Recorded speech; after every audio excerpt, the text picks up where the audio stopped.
Hi everyone, welcome to Third Eye Alliance. I am Davey J, and we are a group of individuals who are like-minded with a passion for the spiritual, the supernatural, astrology, tarot cards, weird and wonderful, cryptozoology, ghost hunting, UAPs, psychic phenomenon, conspiracy theories, and other hidden histories. So thank you for being here today with us, Samantha. Welcome, welcome. And Onami is with me today, of course. Definitely. Samantha, it's great. Thank you. It's great. Thank you. It's great to be here. Thank you. And welcome to the Third Eye Alliance. So, Samantha, could you tell us a little bit about yourself and being a psychic medium, being a trance voice healer? Okay, so as I say, my name is Samantha Jayne. I am based in the UK, and I am what is called a trance voice healer and trance voice medium, and an evidential medium as well. So I spend my days channeling spirit to do the healing work or to bring through messages from their people's loved ones. Are you able to pick things up from people, say, across the pond, picking up on either Onami or myself or things like that? Yeah, I mean, I wouldn't pick up him in this kind of situation, but I do work with clients all around the world doing it because I am able to do the work online as well as in person. I love to do it in person. It's just as good, don't get me wrong, but I love that connection of working in person. I love people, so the physical connection is always a little nicer. Yeah, and there's a lot of emotions. People that come to me with their darkness, let's call it that, and their real struggles. I work with a lot of people who are experiencing, and it's really increasing at the moment. We're seeing a lot of people with what we call spiritual psychosis, which is caused through just ascending and going through that energy far too fast and it damaging into the brain. So it's, we're seeing a lot of that. I'm doing a lot of work with people who've experienced that, and people who've had it many years ago in their lives, and it's resurfacing as we go through this ascension process as well. So yeah, I feel like I've gone through that in my ascension over the years, but thankfully now I'm much more leveled out. It's been a journey. That's been quite the journey, that's for sure. Yeah. And it's, I love it. It's fascinating that every day I'm developed further and further every single day. Every client is different. I'm typical Aquarius, so it holds my gaze, because it's like I'm still learning every single day through every single client how to move this forward. Yeah. I don't know. You have any questions, Onami? Yeah. So, could you tell us a little bit more about? It says you are a psychic medium. What would you say mediumship is, and how has that been for you? Well, I've always been mediumistic from birth. Quite frankly, when I was born, I was dead, and I was dead for 7 minutes, and then I died a further 2 times. And I think that is what activated all of that for me. And I've always had a natural awareness of spirit. For me, I'm a big believer in this is just, this physical body is, I call it the gravity suit to hold your light being here on this earth. And this is just what your light being decided you needed to look like, or the lifeline you needed to walk through in order for that spiritual growth to take place. So I just see it as when people pass, it's a release of that physical layer because the physical body has broken down. I don't believe that spirit are somewhere else, or all the dimensions are here, all in this space and time, because there is no time. And therefore, that's why we're able to communicate and to sense and feel. And that's where precognition comes from, because you're picking up on future timeline. But so for me, it's very natural to have spirit around. I cannot imagine what it is like to not have all of that. I mean, I've had to learn to close it, as I said, because otherwise it's just too much. And you need to sleep once in a while too.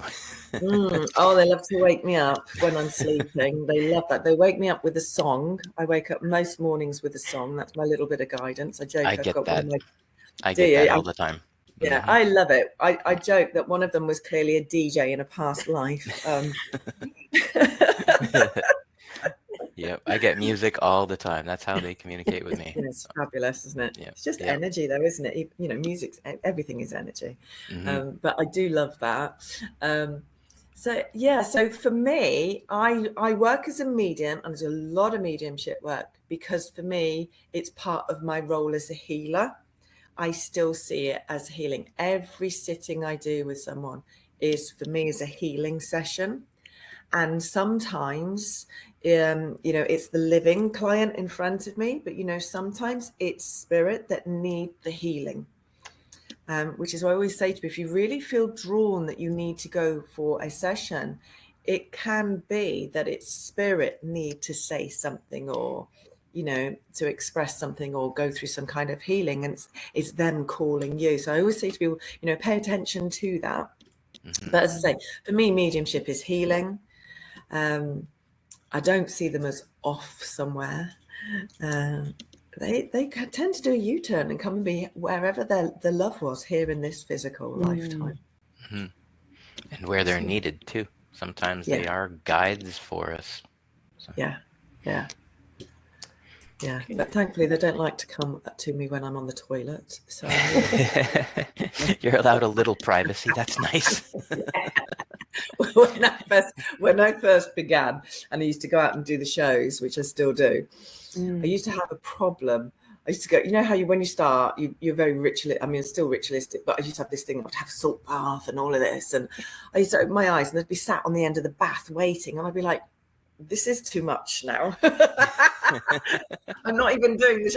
I'm not even going to do the show for 3 hours yet. Why are you sat on the end of my bed? So I did have to you do have to put boundaries in with spirit world because they just don't see any of that. So yeah, you've got to be in charge. Yep. And they do listen when you tell them. Need some space. Absolutely. Yeah. Absolutely. And if not, then you have to deal with them in a different way. But yeah, 98% of the time they do as they're told. Have you had any scary or unusual moments in your experiences? I used to do a lot of paranormal work because of transfiguration. So I know I've scared a few people in my time. We have a place here in the UK called Woodchester Mansion. That's always good for a screaming session because I am... even though I'm a medium, even though I don't know any different, I can't control the human side. So if I go to a paranormal event, I'm a screamer. So of course, it used to be the running joke that because I would be the medium hosting the events and I'd start screaming. So people would run because they'd be terrified. Because they would make me jump. So that's funny. Doing a lot of that. I've had a lot of humor with spirit world as well, and a lot of emotion as well. You feel when a spirit is caught in a time loop, a karmic time loop in a paranormal haunting, as people call it. It's there tends to be a sadness within that's holding them in that space. So I've seen a lot of tears over the years as well. But I'm trying to think if I've seen anything actually. Nothing particular. I shouldn't say this out loud. Nothing particularly scares me. I've learned through the exorcism and the paranormal that you must show no fear. That's what they, otherwise that fear gets used against you to manipulate you. So you just learn to not show any fear. And deal with things very quickly. Very quickly. Wow. I always say anyway, it's the living that will do you more harm. It's true. Yeah, I have one friend who's a medium here in Canada, and she always said to me, I'm not afraid of the living. I'm not afraid of the dead. It's the living that scare the crap out of me. Yeah, absolutely. And there's a lot of truth in that. Yep. But yeah, no, I've always absolutely loved my connection to spirit world. I tried to do other things, or they were having none of it. Is very clearly what I was put here to do. But I've loved the journey. I have loved the journey, and I continue to love it. As long as I'm loving it, I'll continue to do it. If I stop loving it, it doesn't belong anymore. You know. I love that. Yes. I have a question. So I was looking at her website, and can you tell us who Joshua is? So Joshua is the name that's been given to me for it's like my spirit team. So they're very different beings. They're from all different forms and different galaxies. And over time, what's happened is I often go into a meeting space with them, and it's like they're sat around a table. And over all these years, I've known that they're all there, but I've never seen all of the faces.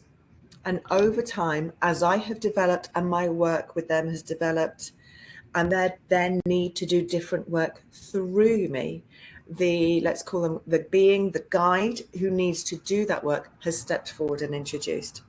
So over time, I've learned to see all of these beings. There's still some to reveal, and we work closely, but they've always introduced themselves as Joshua to me.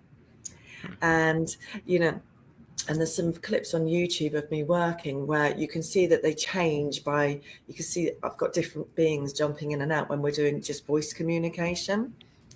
But Joshua is basically a collective, if you want to use that word, of different beings that work through me, whether it's in a communication, trance voice communication, or trance voice healing situation. And I'm never in control, as it were, of who is going to come through, because they send forward the right messenger, the right person to answer the question or do the healing work. It's always down to what's presented by the client. Wow. Does that make sense? Actually, yeah, it does. Yeah, that's pretty interesting. Yeah, because like when I saw Joshua, I'm like, okay, maybe this is just one spirit, but you're saying it's a team, which is really interesting. Yeah, it's a team. And, you know, I have channeled them for 20 years. And it's, you know, it's just grown and grown and grown. And as I said, what's had to happen over those 20 years is for me to do a lot of deep work on myself to be able to be of that fine vibration to connect with their energies. And I think this is what people do not understand about being a medium, doing spiritual development, spiritual growth, that you'll only go as far as you're willing to go in terms of your personal growth, because it's that heaviness of the ego state that blocks that flow. So you need to really be prepared to do what we call the shadow work. So I used to say, I've sacrificed so much for this and da da da da da. Now I'm in a place where I recognize it's not been a journey of sacrifice. It's been a journey of release. And I've just constantly let go of what was blocking, what was not serving my highest path of purpose that I was able to obtain moment to moment to moment. Does that make sense? Yes. Makes perfect sense. Yeah. Yeah, that's. And people underestimate that if you want to do this work, that's the thing. You've got to do the work. If you can't just heal watching YouTube videos. You gotta do the work. Oh, don't get me started. I fix so many other people's handiwork. It's just, oh my God. So when people say to me, so who do you go to for healing? I say, well, I get on my own couch. I literally get on my own couch. I do everything I would do for someone else. And then I call them in, all the protection, all of it, all the layers. I call them in, I bring them in, I watch them step in. And then I go, right, do your stuff. And I go, and I'm gone. Because I only trust my team.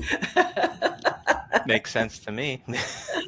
You know, I've got extra, you know, coils and gadgets and whistles and buttons, and you know, I can only sit in the healer's space who gets that and who's working at that level. You know, I remember going for a crystal healing once, and I'm going to swear now, I did have a holy But as I went under into the crystal healing, I saw a dark figure come in, but I was already so gone, and she was totally unaware, bless her. But I did that. Oh dear God! So I had to go home and then clear myself and get some help to remove that attachment because there wasn't protection, you know. And yes, when we get to higher levels, there's no need for that protection because you're in such divine flow. But you've got to understand that you have to come through the mental layers to get there, and mental layers have an element of fear. So therefore, within those fear vibrations are these beings. So yeah, it's like so I learned my lesson that day, and now I use my team. So that dark being, was it like attached? Do you think it was like attached to her, or So okay? no, not attached to her. I left with it attached to me. Okay. But because no protection was put in around before doing that healing session, when she opened me up energetically, bang, it just came in for I see. Okay. to explore. Yeah. Wow. So I had to go and so I came out of that session much more ill than I went in, and had to deal with all of that. So you learn lessons over time, you know. And what would you say can happen if you didn't go and have that removed from you after the session? Because some people would go do that, not realize, and what could potentially happen down the line. Yeah. So the way that you know if you're carrying, as we call it, is that you start to have a personality change. And also because it thrives on negative energy, your life will become increasingly negative, as will your mood, your energy levels. It's like being pregnant, if you like. You're carrying another being, and they're sucking all that energy, but they need the negative energy in order to maintain their frequency, their vibration. So they project through you to create negative. So lots of challenges, confrontation, nothing going right, all of these things can go on. Okay. And I know when people come in, because you can see it in the eyes. Really? And they have like a grey, they look grey. And the minute it's gone, that's all changed. Wow. I now know some signs to look for. Wow. Because I know, like, working at the airport, I see people all the time. And I know sometimes, like, I'm just a quiet observer. I just check everybody out as I'm walking around. And I will kind of notice some people have a darker energy around them, other people much lighter and happy, bubbly, and they just don't know what they're going through. But sometimes I think it is things like this attached to them, and they don't even feel it. They don't realize it. Yeah, exactly. And so they're just absorbing and, absorbing all that negativity that is around them as well. They just know they feel like crap. Exactly that. They just, they just feel very drained. All my clients are empaths, whether they know it or not. When they first come to me, they're empaths. And, that is how we are. Everyone is an empath. And it's just about awareness of that. And therefore you have to learn to look after your energetic being. That's who you are, first and foremost, is an energetic being. So Yep, you are a 30-foot ball of light walking around in a spacesuit, basically. And that grounding suit holding you down. Yep, and that ball of light mingles and mixes as you're going through everybody else. So you pick things up, transfer them. Yeah. Exactly that. And this is why you need to be careful of the company you keep. You need to be careful about who you're having sex with, because there's transferal of energy there. And the thing that we see a lot of is that when you're of a higher vibration, people of a lower vibration, obviously I'm talking all subconsciously, will want to attach to you, will want to join your life, because their energetic being doesn't want to do the work. Yes. Oh my gosh. I have to say I've experienced that, and I literally felt like my energy was like healing them, or like it's being drained. It's being drained. Yes. And then I became when I afterwards, as the relationship went on, I found myself feeling and thinking differently from my authentic self. Yeah. And You were, sorry, I interrupted. You were going to say something.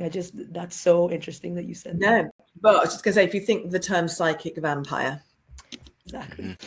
an old term, but we used to call it psychic vampire, but that's what that is. That's someone, a light being of a denser vibration, trying to attach and drain your energy so they don't have to do the work. So they can move through ascension without doing their work. You can't get away with that. And that's why it becomes explosive. And it is why empaths attract narcissists. We're notorious for that, attracting them. Wonderful creatures that narcissists are. They teach us quite a bit. Teach us more than we want to. Yeah, and in ways we wish we didn't need to. But we do learn because we learn faster. You know if you're growing because you click it faster. And that's what you're looking for, to know that you're spiritually growing, is you're aware of that energy, even if the mind is a little bit slower on processing what is actually going on. Yeah, I'm actually getting much faster at picking things up like that now. Before, I would have things happen and it would just be like, oh man, this sucks, I wonder why, and I wouldn't clue in.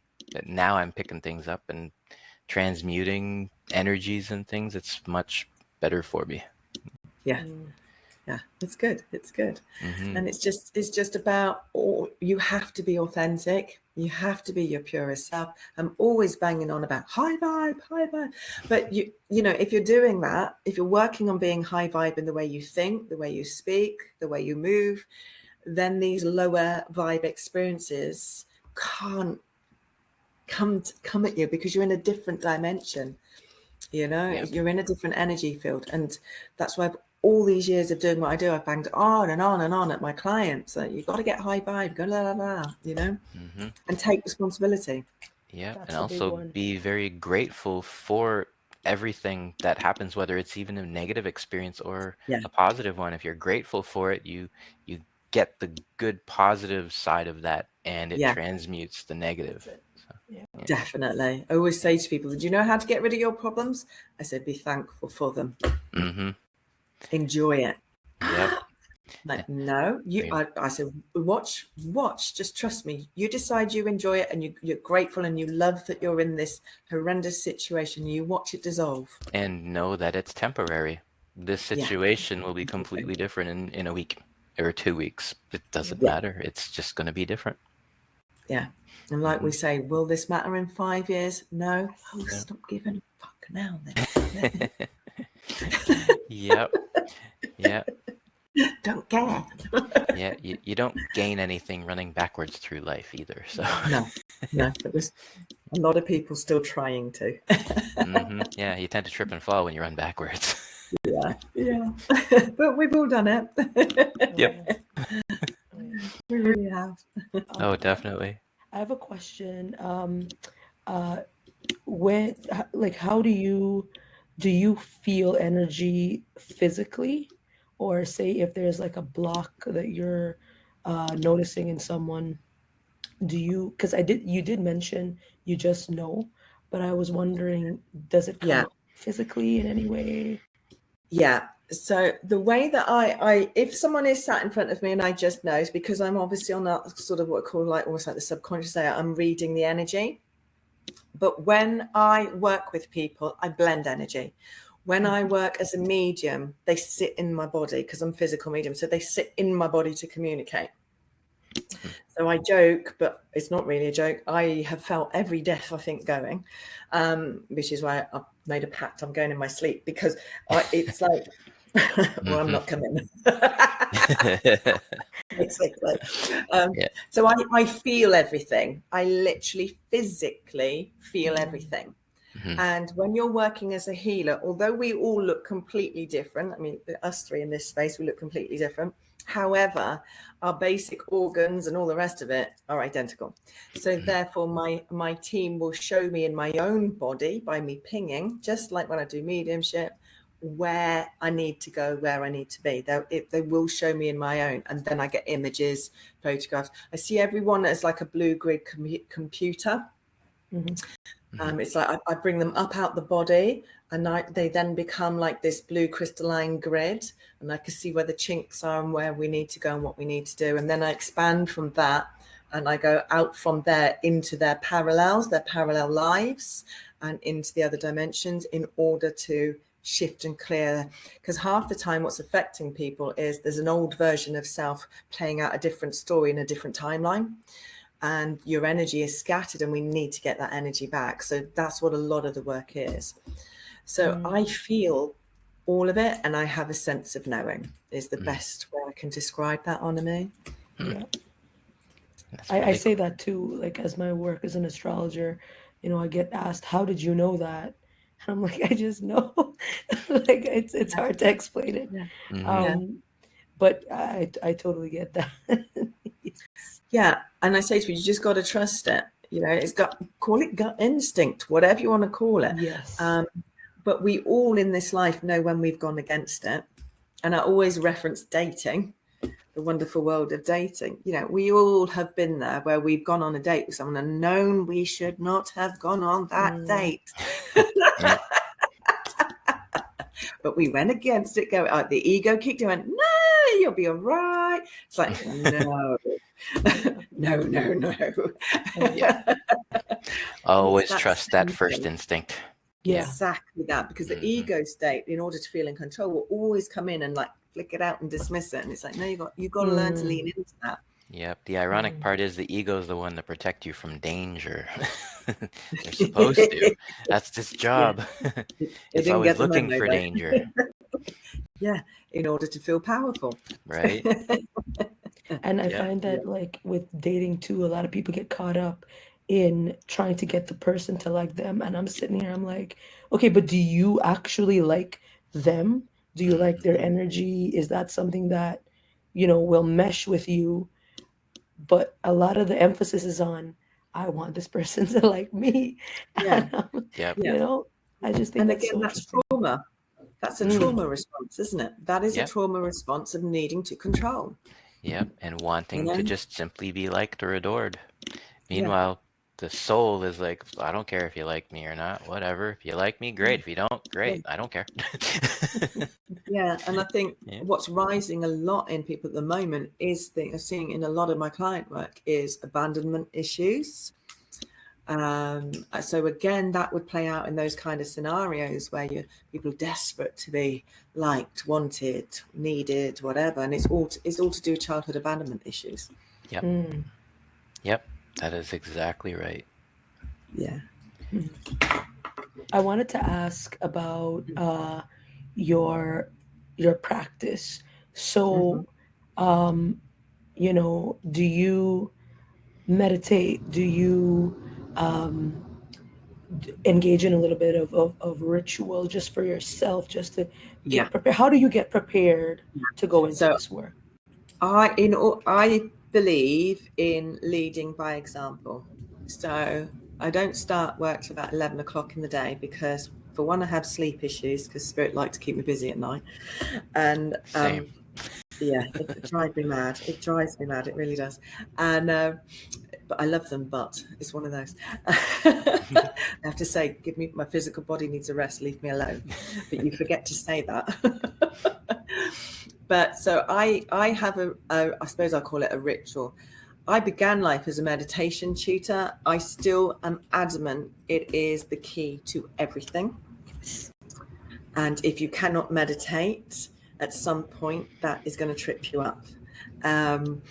And if you can't meditate, I always say to people, well, begin by when you go to have that first sip out of your coffee in the morning, before you take it, take a deep breath, because that brings your energy central into you, which is the same as meditation.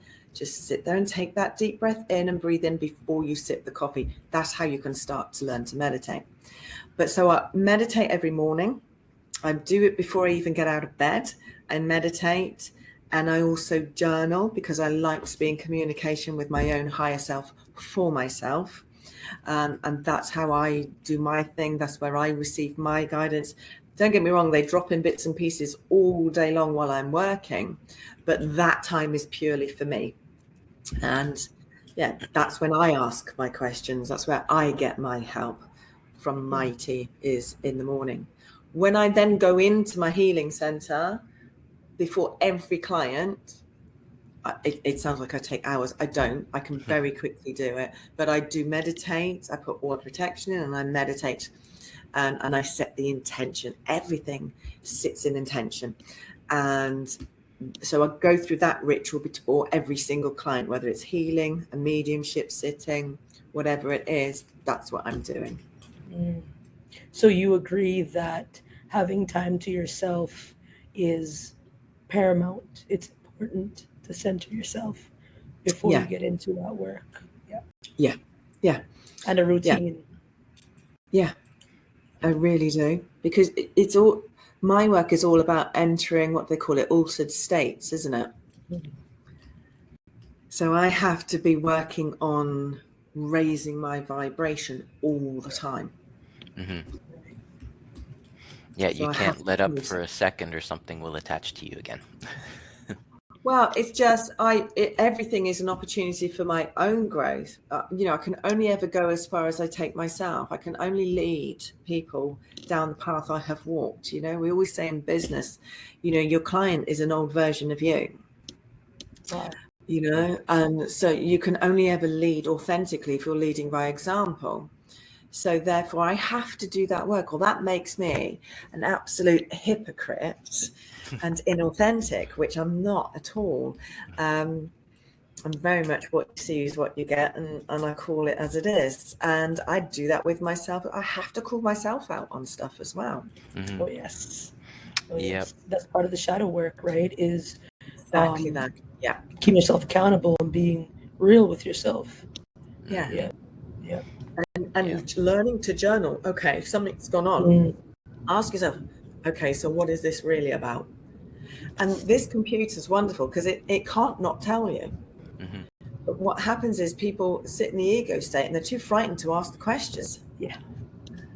So it's training yourself to be happy to have whatever comes up, even though half the time it will come up and you'll be in tears. Of course you will, because in it is always going to be an energy of release. Do you think in your work with clients, does shame play a big role in a lot of their ailments? Does shame come up a bit? Can you tell Yes, us a little it bit more does. about how It you does. see it and what that's like for the clients? Yeah, shame. A lot of people carry shame for the actions that they've done. And again, it's just about holding yourself accountable, but it's also about sitting in the vibration of forgiveness. Because beating yourself up over things that you now cannot change is just never going to help you. And it's about self-forgiveness is an act of love. And if you've not got that, then you're not in that love vibration. So you're going to be manifesting very much in 3D instead of in the 4D, 5D section. So it's just about, and I see it spirit world. Actually, I had this week, have spirit come through, people's loved ones coming through. I brought through an estranged dad this week for someone who was incredibly violent to them when they were children. And he came through for his healing, if you like, with shame, because they look at the floor. I know when they're coming through in that way, because they look at the floor, they will not look up. And he was asking for forgiveness. And that was his healing process, because we have to let go of that. Wow, that's amazing. So it's just kindness, isn't it? But kindness begins with self. Yes. Yes. You're training other people how to treat you by how you treat yourself in here. Yep. And a lot of that is like talking. Yep. A lot of that is also talking to your inner child and speaking to it like a parent would talk to, a child that needs the coddling and the reassurance and all that. It's not the, oh, you should blah, blah, blah, blah, blah, and then telling you what to do. Yeah, it's not that. Yeah. And I do a lot of child release work as well, because what I have found over the years is when someone has had trauma, I've realized that they have what I call an emotional lock-in. So if you went through horrific behavior at, say, age 8, and then you're a grown-ass adult now in your 40s, but something happens and you feel that vulnerability that you did at the age of 8, you will revert back to the 8-year-old. So your reactives and your EQ become age 8. So and it's like what I call an out-of-body experience, because you know you shouldn't behave like that, you know you shouldn't speak like that, you know you shouldn't react like that, but you just can't help it. And it's because the 8-year-old version of you has stepped forward to protect you, and is being thinking it's protect you, and is being reactive. So I call it an emotional lock-in. So and people are locked into that age 8 timeline, and we have to go back and we have to heal their 8-year-old self in this example in order for them to come forwards into the timeline they're physically in rather than energetically in. Oh yeah, like it is hard even at this age sometimes to go back to your parents' house, because it's so easy to revert back to that, kid version. And it takes practice to really do something different, take a different route, say something different, but it's so, when I started noticing, it's like, wow, it's like, okay, you're reverting, right? And a lot of people, it's hard to go back sometimes to your parents' place. I think it's one of the hardest things, I think. But that's a healing space for you. Yes. I'm trained as what we call a breakthrough coach. So I'm trained to break the inner dialogue that you have got, that reel-to-reel tape, which is why I shock people. I'll happily swear at people in session if that's what I need to get them to wake up out of this illusion that they're sat in front of me and I have to snap them out of it. And it's the only way you can do is to go bang, and you have to shut down that dialogue so that they literally go, and that's them waking up. So it's just, it's so important to recognize that you have to be triggered. My role as a healer, if we're doing coaching work within that healing session, which I do in almost every session now, my role is to trigger you. I have to trigger you because we've got to get it out of you. Like you're reprogramming forwards, Yeah, breaking the old things out of there. Yeah. I have to poke the bear. Yeah, wake up. Definitely. I wanted to ask, what would be your favorite practice? What are you maybe like more drawn towards in terms of dealing with clients? Would it be the psychic mediumship? Would it be the trance voice healing? What is your favorite practice? Literally, I just love all of it. And it's so interwoven, but I just absolutely love all of it. I see everything as healing. So I love to see light come up in someone's face and someone's aura. So, the healing work, I absolutely love. And I love the feeling of that. And I love the feeling of being in spirit world as well. Because when you go into that energy to do the work that I have to do, I have to sit in absolute love vibration. And it is just, it's wonderful. If I go and do a show, it takes me 4 hours to come down off the high, as I call it. I am a nightmare after I've done a demo, because I'm just high as a kite. Love.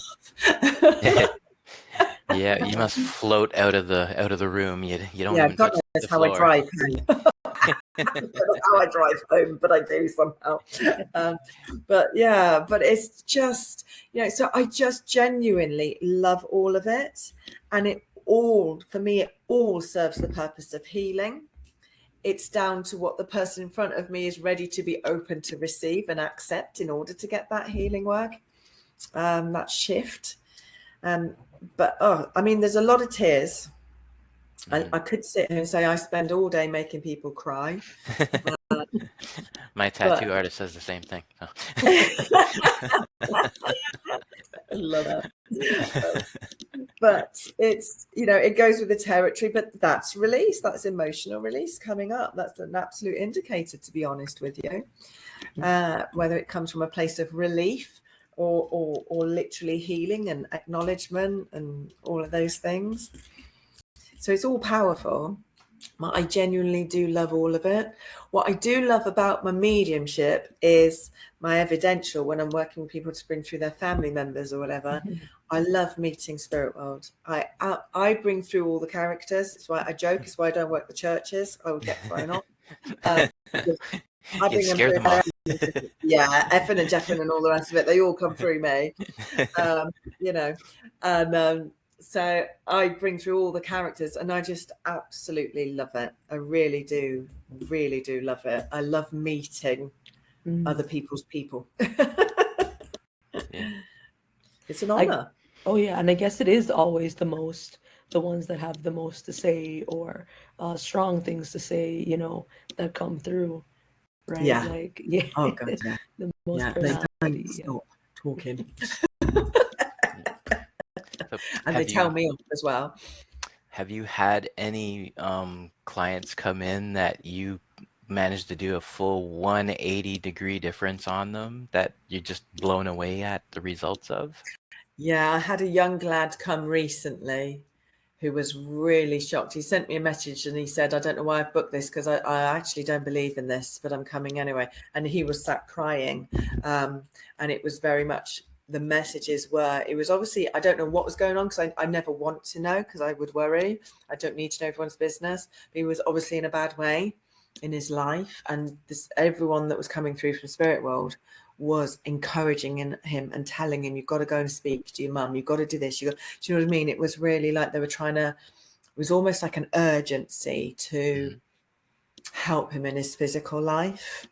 And I always make my clients, record their mediumship sessions as voice notes on their mobile phone, because I don't want them writing, because they're not in the experience, and for me it's a whole experience. Right. And I bombard them with so much information in that hour that they go off and they play it to other people, and there's often messages for other people. And cool. In his case, and in his case, his mum had confirmed everything that was given. So yeah, it's hard, isn't it? It's hard for, if I remember right from him, you know, he had lost the man, it wasn't his dad, but he'd lost the man he regarded as his dad when he was about age 12, and he was sat in front of me in his 20s. And it's hard. It's too young to lose people, you know? Yeah. And sadly, we all have people we lose young ages, and we just don't understand. No. Yep. No. Yep. And then we have toddlers around us talking to imaginary friends that are actually grandpa that passed away 20 years ago, and they're just playing with grandpa and they don't know. That was me. I look back and I think, oh my God, Sam, how did you not know? Because, you know, it's like I used to talk to people all the time, constantly. And I'm still like it now. I walk around, constant conversation. And I used to be, you know how kids stand in front of the mirror with a hairbrush and singing? Well, I didn't do that. I would stand looking in the mirror, watching my face change into all these different people. Oh, wow. And that's how I amused myself, not realizing I was doing transfiguration. age 12. That's funny. Transfiguration like that. Oh, okay. Who's coming now? And when my mum comes and visits, I often freak my mum out, because my mum is a medium. So therefore, people that can really see the transfig are people who are aware of spirit themselves. So I'll sit with my mum, and as I'm talking to her, and I do feel myself go, it feels like a mask forms on my face, you see, of energy in front of my face. And my mum will see the faces, and my gran will appear. My mum will suddenly burst into tears because my gran has appeared on my face while I'm sat there just smiling at her. That's really cool. But, you know, and I just look back and think, oh my God, I used to walk into rooms and it would be like Noah's Ark, from the floor to the ceiling of animals everywhere. And wow. I think, and you didn't think that was weird, Sam? Yeah, so interesting childhood. Oh wow. Yeah, no less. Yeah. Yeah. Have you ever had people just randomly come up to you and like just out of nowhere say something or do something that was really profound and you're like, wow, why did that happen? And meanwhile you're realizing it's from spirit or whatever coming Oh, through I them. Yeah. constantly, spirit constantly use the living as messengers for Mm. me. And you know, they lip sync through them and they've got no clue. Hmm. And that probably happens every week through a client and they'll have no clue. You know, and but I like that, you know. And you know, we talked about music, didn't we? And always they use music and the words in a song to speak to me as well. Always. Hmm. You know, you open up these platforms and you know, we say it's the algorithm, but actually, do you know what? I think spirit are the algorithm sometimes. Yeah, and I'm sure they use electronics to communicate to us. Absolutely. You know, it's happened Yeah. with me Yeah. with Yeah. Christoph when one of our first episodes. Yeah, right Yeah. afterwards, I got a little message in a text, and it wasn't even sent by my friend. It just sent through her text to me. She's like, "I didn't send that." I was like, "Oh, Yeah. okay, cool. It's a Yeah. message." Yeah, and I have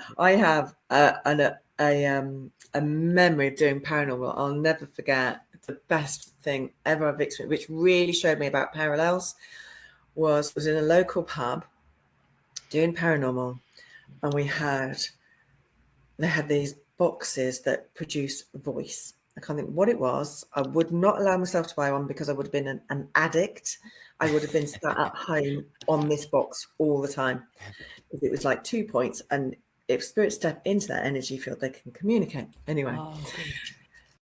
so we're in this pub, and it's got a history we discover because we were researching it while we're sat there confirming everything that's coming through, and all this American GI stuff was going on, and because they've been there in the war, and I suddenly have this sense, and I can feel, and they would not respond to the man that was talking. So I spoke, and I don't know why I did it. I do not know why I did it. I went, hello, like I was the spirit. And I went, hello, is anyone there? And I went, can you hear me? Like this. And this American woman's voice, I can't do American accent, went, hello. And I went, can you hear me? I behaved like, oh my God, you can hear me? I did it that way. Instead, I don't know why I did it. And I went, can you hear me? And they said, yes. I said, it's Samantha. It's 2000 and it was before lockdown, so whatever that's 2000 I don't even know now, 2019 or whatever it was. It's Samantha. I'm in 2019. What year are you? And this American voice, which I can't do, went, oh, you're from the future. I was like, oh my God, I am, aren't I? I've never thought of that. When we're dealing with paranormal and we're talking spirit, we're from the future. And I was like, oh my God, I love that. But they were so fascinated. Wow. But it was so, they just, and she just was like, oh my God. And she called someone over to listen to me because she's from the future. Wow. Oh, And I will never forget that moment as long as I live. If ever I needed proof that it's all here and it's all parallels, because we could even hear water dripping in the background of where they were in this hangar. Wow. We could hear the noise of the spaces they were in, not just voice. Wow. That's wild. I've never experienced that until that point. And it's just, that was my absolute proof of parallel universes. wow. Yeah, that's pretty crazy. Yeah. And that I'm from the future. That's super cool. Yeah. I never thought of it that way. Yeah. Oh, wow. I wanted to ask, like, when, say you're just walking around, you're outside, you're walking around, do you feel the urge. So I know Davy J asked if people have come up to you with messages. Do you feel the urge to maybe give someone a message? Has that happened before?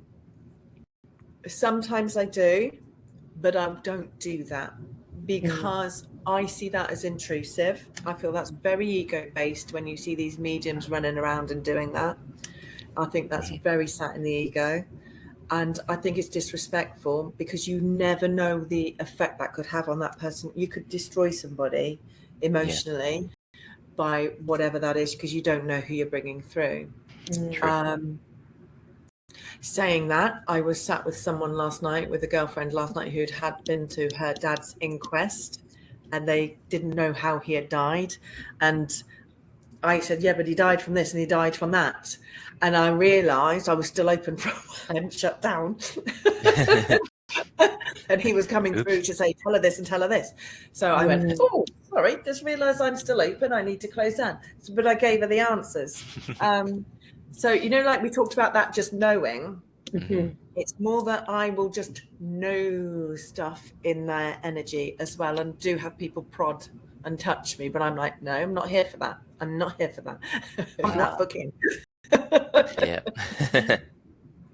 Because, as I say, you never know the effect that could have on someone. Yeah.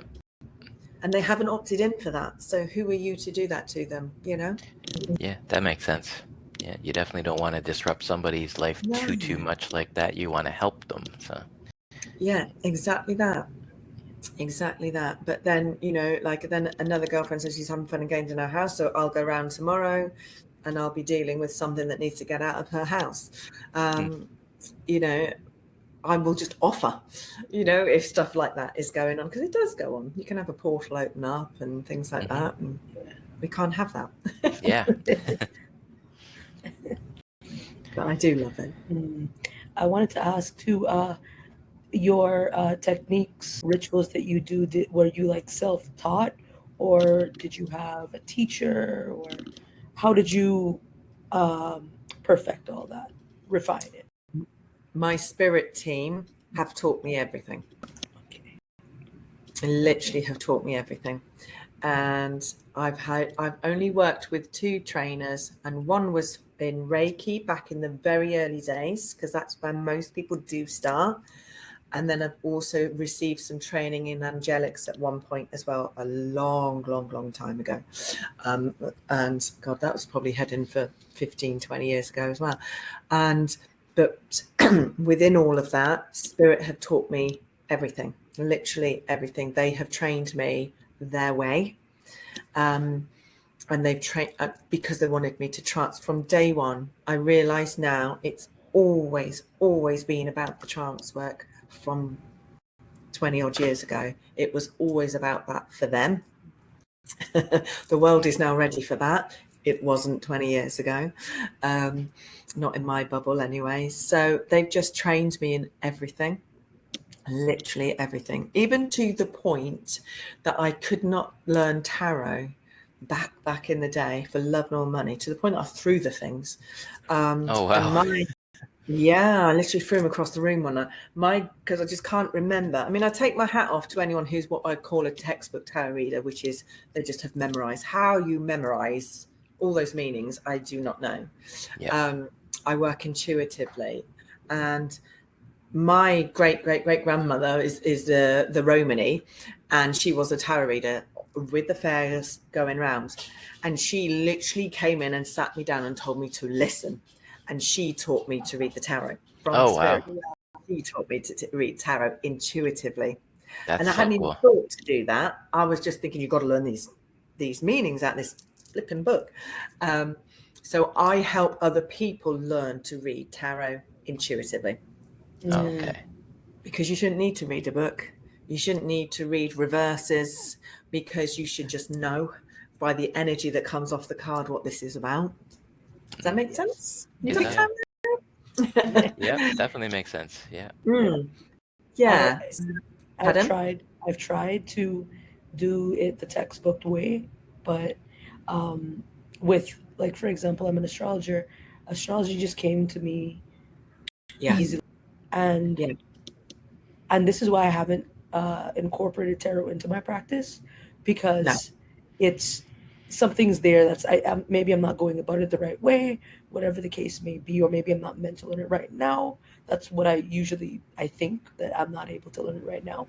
I'm not supposed to, but I do believe that when I'm ready, or whenever the time comes, I'll just lock in, because I remember there's this card game when I was very young that I used to play, and I was tapped in, like my deck was alive. That's how I saw it, and I would always pull the winning card.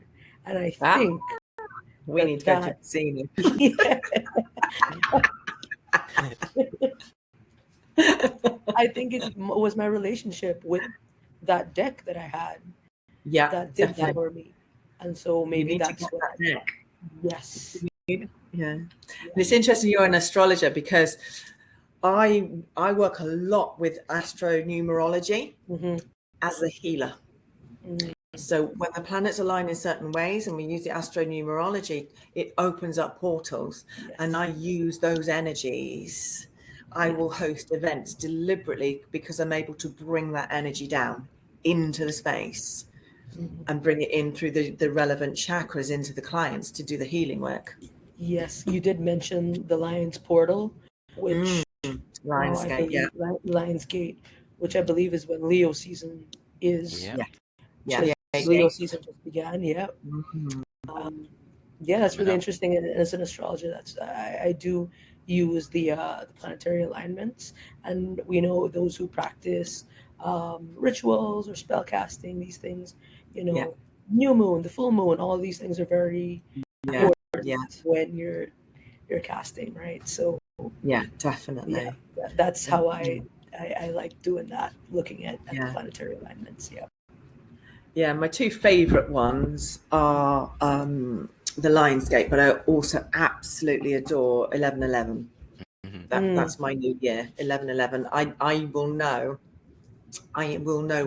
what the next 12 months are going to look like, because when the 1111 I get shown it. And and I activate the clients and align them to it by removing blocks, whether it's mental blocks or energetic past life, because I deal a lot with persecution energy to remove that, so that people can align to that highest path possible in the next 1111 vibration that they'll be stepping into. So those are my favorite ones. We use many, but those are the biggies. That's awesome. That's really cool. Yeah. Okay, so I do love it. I'm not sure. Are you okay to talk a little bit more, or how are you feeling? If you've got more questions, I'm happy to talk. I will give you guys a heads up. This is my bad. I totally forgot to click record at the beginning of our intro. So I will ask for us to rehash that once we're done having questions and all that. But I am so sorry. I got so into it. Totally forgot to click record. Oops. I thought it was just me that did shit like that. When you're up there, and it's hard to come down and be on the material. Now, come on, you should be blaming Mercury retrograde. Come on. You got get out clause at the moment. Yep, it is going on right now. Isn't it just? It is showing so much. Oh my God. You got it. Yep, and what's funny is I was born in Mercury retrograde, so that's a good thing for me. It is a good. Yeah, you're right. It is. It is better for you. Yeah. This one's a good one, actually. The one we're in is a good one. With this energy. Yeah. Perfect for healing.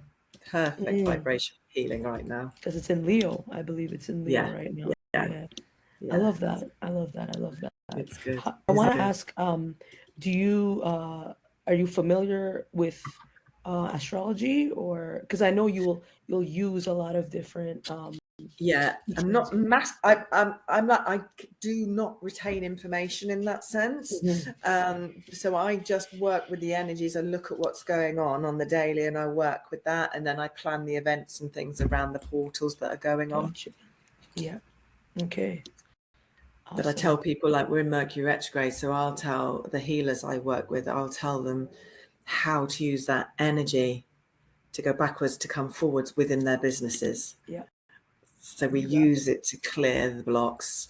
We also, like, like we say, reach out to old clients or using all of those things to come forward as well. You got it. That is it. Yes. Oh, it works. Yeah, it does.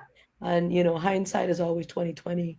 And so this is why I love journaling too, because you, as an astrologer, when you go back, there's the evidence right there. And I love it. It's so amazing. So journaling is great, especially when we're talking about planetary alignments. Yeah. Yeah, All no, right. I do love that. So I'm Aquarius. You're Aquarius. But only just, because my birthday is the 18th of February. Okay, so close to Pisces. Yeah. Right on the cusp. Okay. Yeah. Yeah. That's awesome. I love Aquarius. I love Aquarius. I'm a Leo. Davy J is a Libra with a Pisces moon. I could get into it. That's a whole other episode. Whole other show. Yeah, it's quite the rabbit hole.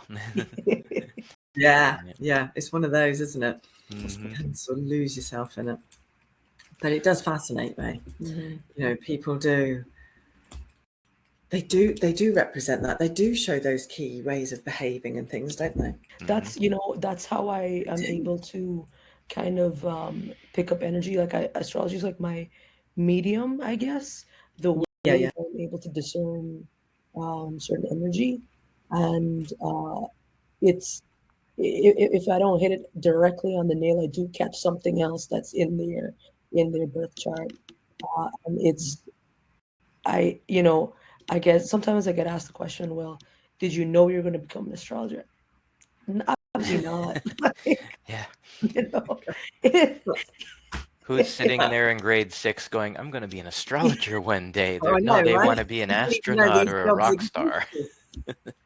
We didn't even know these jobs existed, did we? Exactly. And Well, I'm saying that as a 53-year-old woman. Yeah. I've got a lot of life on you guys, but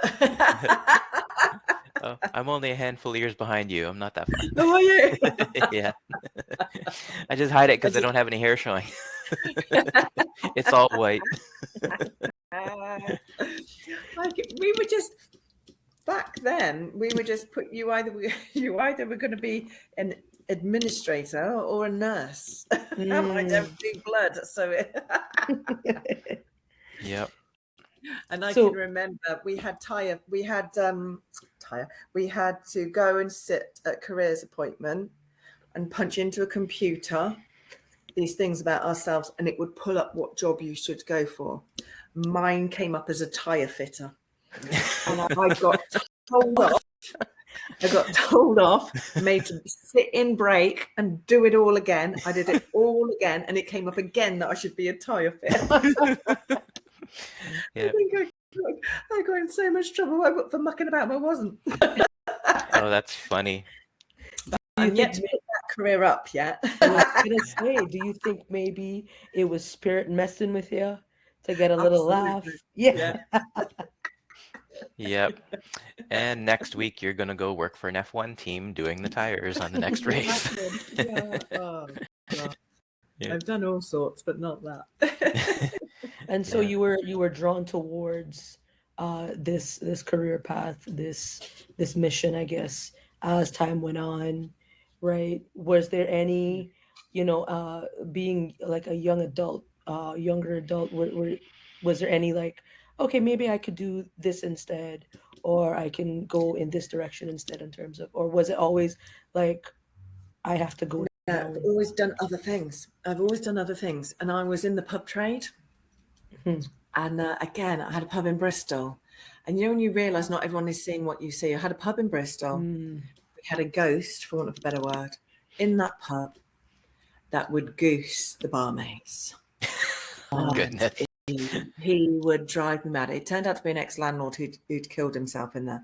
He would drive me mad. And I used to do all the cooking, typical pub landlady, used to do all the cooking. I had a barmaid phone me again, tell me she'd just been goosed behind the bar and it was busy and all the rest of it. I came running. I was so like, I've not got time for this. I ran down the stairs, bearing in mind the pub was full of biochemists because they were all from Bristol University biochem students, so very science. And I come running down the stairs to confront the landlord. And I don't know where it come from out my mouth, but I said, pack it in. And if you do that again, I will get rid of you. No, I know how to. I didn't know how to, but it came out my mouth. And the pub went just silence. And everyone is looking at me. And that was the moment when I went, shit.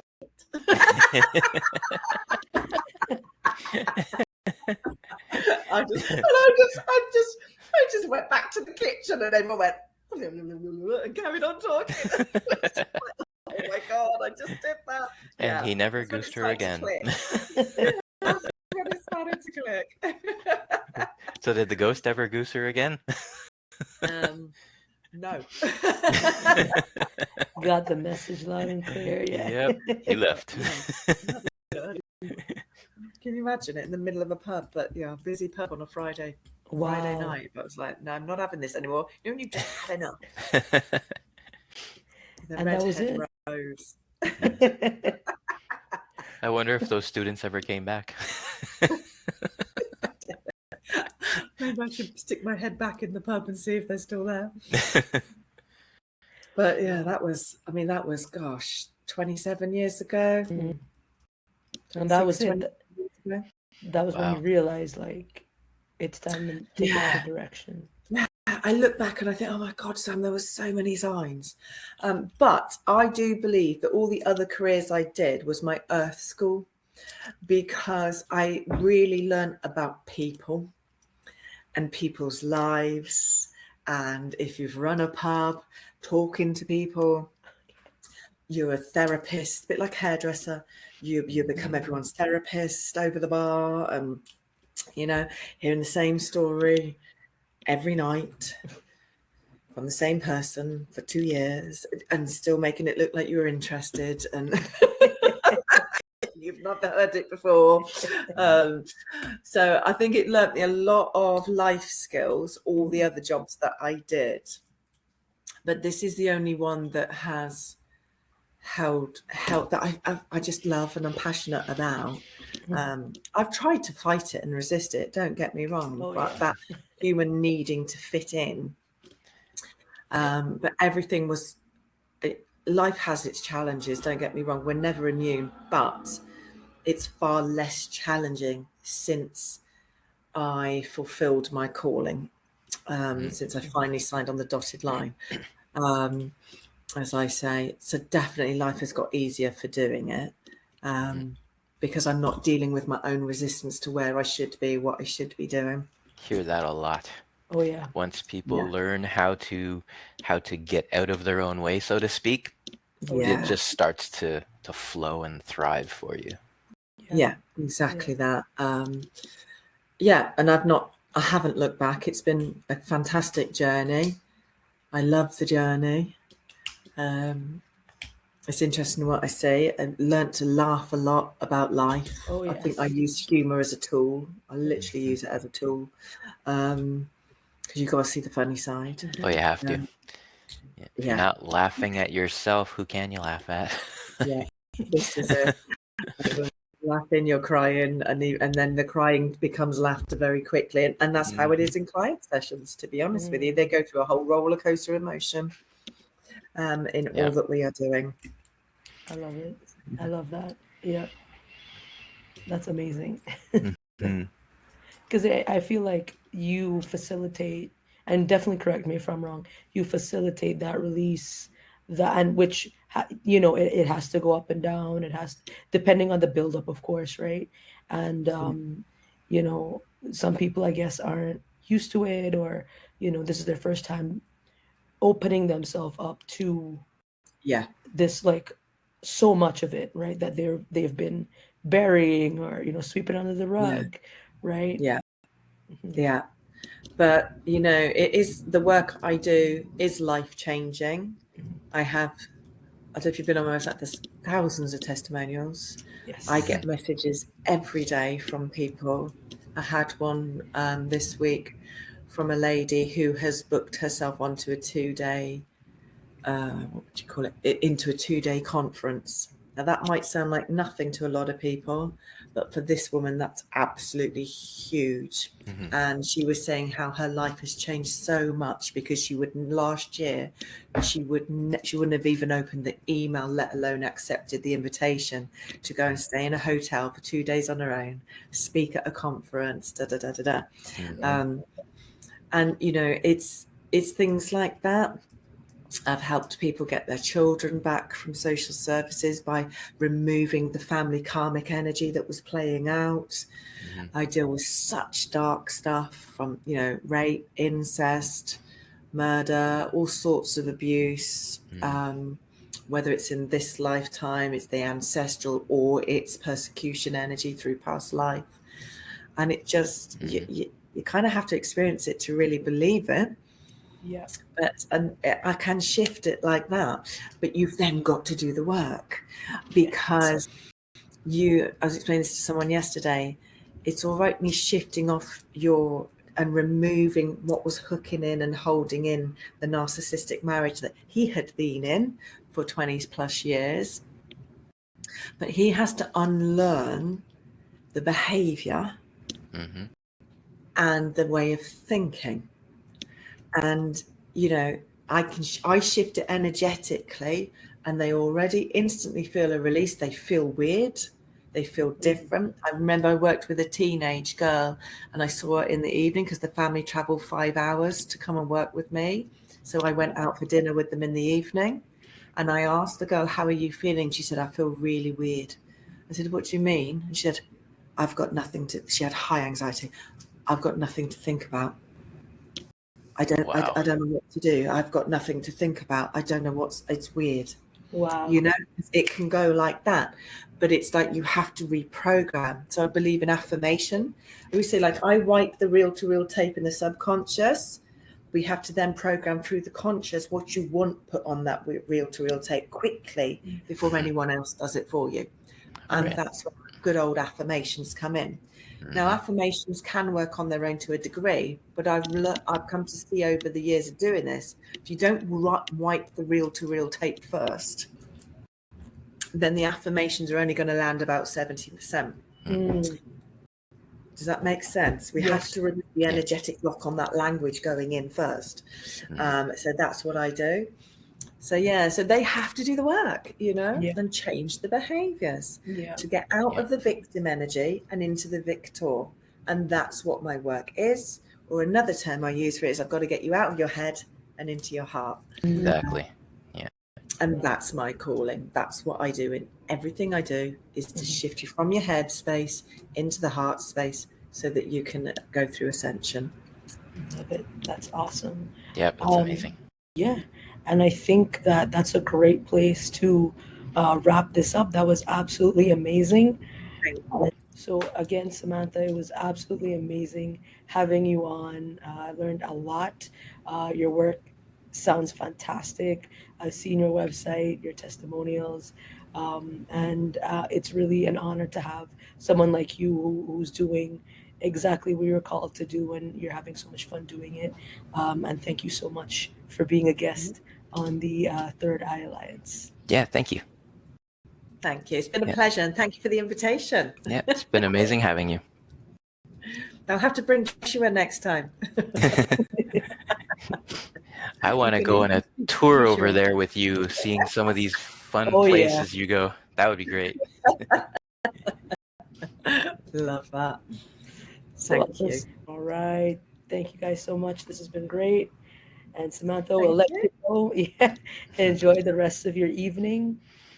Thank you. Have a great one. Yeah, thank you so much. Thank you. You're welcome. It was wonderful meeting you. And you. Thank you so much. Bye-bye. Bye.